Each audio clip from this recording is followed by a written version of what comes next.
bom kesi ipana ki hei mange kani khon ei bom kesi mi hin kho anahi ei ho geldan anahi po ei ve ei mu ei he zinga ei ho dia apha so gong anahi hitsi ho hi thu lo hi le ke hin kho mandani tinte isa nan ei hin bo min ti na min zong ka za pha lo di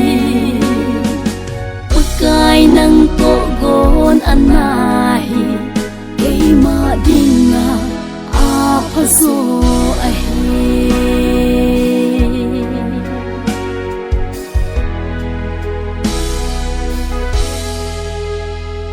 ko le pai la no min nui sing song le sa tam lung la ya lung gu in ka leng va ye hin kho anahi ei ho geldan anahi po ei ve ei mu ei he sa zinga ei ho dia apha so gong anahi hitsi ho hi thu lo hi le ke hin kho mandani tinte isa nan ei hin bo min ti na min zong ka za pha lo di pakai nang to gon anahi ei ma dinga a pha so a he